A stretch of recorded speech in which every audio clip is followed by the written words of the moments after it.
You might categorize my views as controversial. I don't. I genuinely think... No, I just categorize some of your views as wrong. I don't think they're controversial. Whoa. In the same way that you said that I'm wrong. Okay.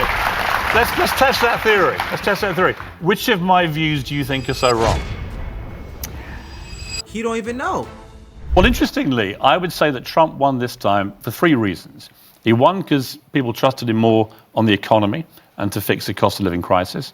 They trusted him more to fix the crisis on the southern border in America, where they got a genuine illegal immigration crisis. Nearly 10 million people have come in illegally in the last 4 years. But actually, he talked about this when he won. He represents to a lot of Americans a core of common sense, he called it. And I think I'm the same. You know, people say to me, "Oh, you're so controversial." I'm like, well, which of my opinions is actually that controversial? So you think you're the voice of common sense? I don't think my opinions are that controversial. I think that actually they're the opinions of the majority. When I was coming here today, the number of people who came up to me at the airport were like, "Piers, we're right behind you." Well, considering how I'm assuming Piers Morgan supports Donald Trump, considering that he's defending Donald Trump now, his opinions would objectively be the opinions of the majority, because Donald Trump won the majority vote in this election. He also he won every aspect of the election. This is not about my opinions, I'm just being honest. So technically speaking, his opinions do represent that. And I love this conversation because I feel like we're not talking about it enough why Donald Trump won. Why did he win? We need to talk about this, especially if you're a Democrat. You need to know this, because if you want a Democratic candidate to win in the future, you need to understand what a winner does. Like, he's a winner. He won. What did he do to win? Why do people trust him so much? I'm excited, but let's get into it. Keep talking the common sense. Am I near enough? I am actually Irish, by the way, just so you know. I've got Galway roots. My father was from Galway. So I do feel like I'm one of you, even if you'd rather I wasn't. So, so those are the people that actually came up to you, and you didn't see the people running the other way. Well, no, I saw a few people running the other way, but the ones who came up, though, was all about common sense. Keep giving your opinion, because we got to a weird stage a year or so ago where people were terrified of expressing opinions. And I found that incredibly sad, that in a free democratic society, take a place like Ireland, right? You will not meet a gobby of people in the world, in a nice way. You are highly opinionated, you're bright, you're funny, you like a good crack, you like a laugh, right? But the idea that you all have to be stifled, censored, that's why I called my show Uncensored. No. And you should all be able to disagree with each other. You and I should be able to go to the pub, have a few pints of the black stuff, argue about everything, and then stay friends. Funny enough, Emily and I are like that. We have terrible dinner parties where we end up shouting at each other, and then we can't wait to do it again. That's how society should be. That's how society should be. It's not how society is. No. You have kids. Deep down, do you not worry about the world that Donald Trump is going to leave your kids and my kids? No, I don't. I would have been more worried if Kamala Harris had won, because it would have sent a message that this whole woke, as Elon Musk calls it, the woke mind virus. Now, woke has got a bad rap, rightly. What it used to be was raising awareness for social and racial injustice. By that criteria, I'm woke. But that's not what it is anymore. What it's become is a kind of new form of fascism, where people who identify as woke, they want to dictate how everybody else, how they dress, how they speak, what they find funny, the jokes that they can laugh at, the heroes that they can revere, the books they can read, the movies they can enjoy. That is fascism. It's the very thing that they profess to hate most. And here's one example I'll give you. And this might not be popular in the room, but I don't care. And it's this. In America, the most popular ad that Trump did was about the whole issue of trans athletes in women's sport, which I've been very vocal about for years. I think it's completely unfair, unequal, and it shouldn't be happening. I also want equal rights and fairness for all trans people at the same time. There's nothing to do with being transphobic. It's about protecting women's rights. Trump did an ad, and all it said was, Kamala is for they, them. Trump is for you. They reckon it was the most effective 30-second political ad in modern times because it resonated with the public. And this kind of begs the question, well, not begs the question, just brings up a big point that I've actually criticized the Democratic Party for in this previous election. It's almost as if they are having a hard time connecting with the average day-to-day citizen. And that's why I think that they lost. The average day-to-day citizen has been yelling and screaming about what issues matter to them. And it's easy to see. Just go on any social media platform ever. Facebook, Instagram, YouTube, social media. TikTok or whatever. Go on any of them. You'll see people complain about their issues all the time. Go on the street and ask people, what are you concerned about? But the point I'm getting at is this. People have been complaining, and the Democratic Party has weirdly done the opposite of what they wanted for the past 4 years. People have been complaining about groceries and housing crisis. And what did the government seemingly do? Give money overseas. Not saying that that's happened directly, but that's how people are taking it. I've heard people say that. So that level of disconnection is why someone like Trump is able to, I guess, swoop in and pull votes or whatever. But let's continue. Say that, but the exit polls after that American election didn't talk about pronouns. They said people were voting on the economy.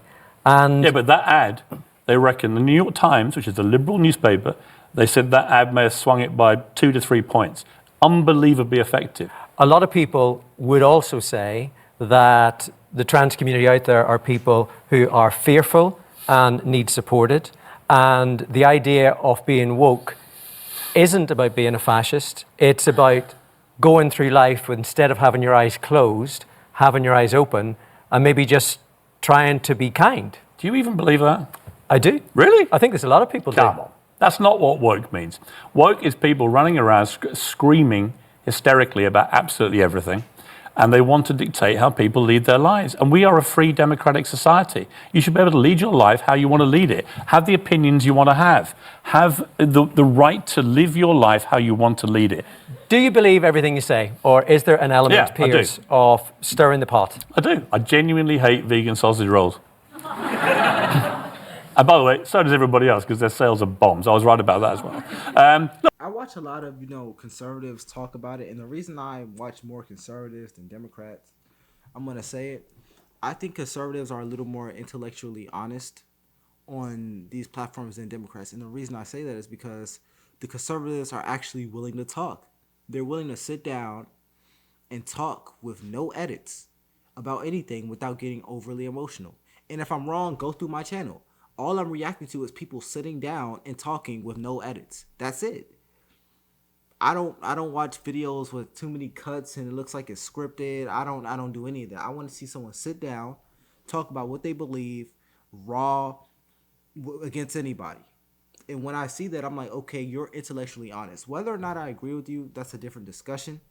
But at least I know that you are doing this out of good faith, that you actually are willing to stand on what you believe, and that you're actually willing to put forth what you believe to be scrutinized and still have the power to say, okay, this is what I believe, this is what I think is right, and this is what I believe will be the best for the American people. When it comes to a lot of Democratic pundits, I don't see that often. I'm not gonna lie. The only person I can think of off the top of my head who does that is Destiny, and he's not even a pundit. He's just a streamer.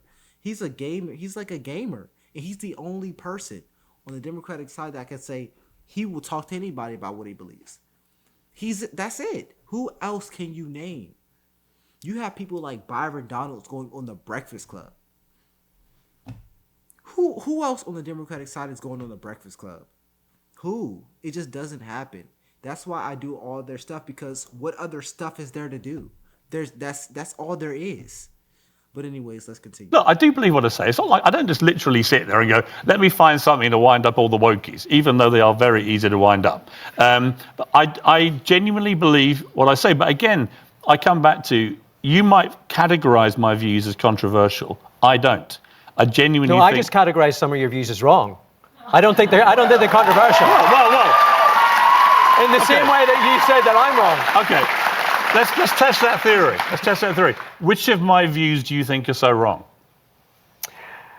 I would say He don't even know. He has no. And this is exactly what I mean when I say intellectually honest. He said, "I think your views are wrong." Okay, what views do you think? Silence. He don't know. Here's the thing: if I'm saying something is wrong, and someone asks me, okay, what is wrong? I'll be eager to tell them. It's already in my mind. I'm eager to tell you. I would have a list of things that's wrong if I tell you you're wrong. But when you ask this question, you say his views are wrong. He said, which ones? you froze immediately. This is exactly what I mean. If you ever wanted an example, Do you think are so wrong? I would say, Patrick, how long have we got? how long? Literally, how He's long? have we running got? down the clock. You see my point? I'm not running down the clock. Now you're struggling, right? Because No. you know I'm controversial, but you can't remember why. Piers, I mean, we literally could be here until 12 Give me o'clock. one. Until 12 o'clock. Give me one. Well, I think the idea of supporting Trump, for a start. I didn't support Trump. I said he'd win. If he called you in the morning, would you take a job? Well, hang on. You say no. I wouldn't take a job. No, absolutely not. No, of course not. No, I'm a journalist. I don't take jobs with administrations in government. Really? No, absolutely not. The phone goes, hey, Piers, I really need you. Come on, I really need you, Piers. I have had a few funny phone calls with him recently. In fact, you've reminded me of a great one. It was in early October, and I was in a pub in Scotland, had a couple of pints, and we thought, why don't we FaceTime Trump? And so we FaceTimed him, and he was on his plane, and he answered, is that my apprentice?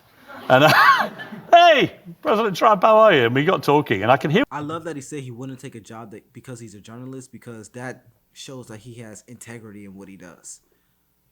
There are probably a few journalists right now who would take a job with any president who would just report good things for them. Actually, Donald Trump just won a lawsuit against ABC for defamation. So that kind of implies they've been taking jobs. But I'm not going to get into any conspiracy theories or anything along those lines. Let's continue and finish this video out. Here in the background, a song playing. And I was like, is that Sinead O'Connor you're playing? He said, yeah, I love Sinead, love Sinead. It was Nothing Compares to You. And Trump was playing it in his plane. And then about 3 days later, he had a big rally, and they played the Sinead song for the first time. So he's the kind of guy you can ring him up. I rang him up the morning after the election. And it rang and rang and rang. I thought he'd bound to be asleep. It was like 9 in the morning on the Wednesday. And then I heard, Piers, can you believe this? This is something else, huh? I said, I'm looking at a screen that says you've won the Senate, the House, everything, the White House. It's a clean sweep. And I just want to say to you, I know we've had a rocky time over the years, up and down. This is the greatest political comeback I've ever seen in my life. And knowing he likes his golf, I said, you're now the Tiger Woods of politics. He loved that. And yet you still say that you weren't cozying up to him just because... No, it's not about cozying up to him. I make no pretense. Donald Trump's been a friend of mine for nearly 20 years, right? If you ran for politics, I might find some of your views outrageous, but I still would want to be friendly with you, right? I still call you if you won an election and say, Patrick, well done, mate. I mean, right? to be honest, if I was running for election, I mean, I wouldn't want you ringing me, Piers. I don't know. I got quite a good win record, actually. No, look, I think it's one of those things where with Trump, he became a good friend of mine. He was very loyal to me. When I left CNN and came back to UK, I could count on one hand the number of high-profile Americans who bothered to stay in touch. And he used to call me like every 3 weeks and send me little notes and be encouraging. Can I help you? When I was of no use to him whatsoever. And I like that streak in him. I like his loyalty. I also think that when he got shot, he showed the world a different side to him we wouldn't have expected. I wouldn't have done. The way he got back up when he was shot and said, fight, fight, fight. Do you think that changed the election? I think it won him the election. I think a lot of Americans admired just the sheer balls of doing that. And that's their decision, which you have to respect. Piers, I can only say there is never a dull moment. He had no answers for Pierce at all in this. He had no answers. He just knows that he has a problem with Pierce because he thinks Pierce supports Trump. Same old, same old. If you guys have any suggestions, comment down below. It's LFR Jojo, and I'll see you in the next one. Peace.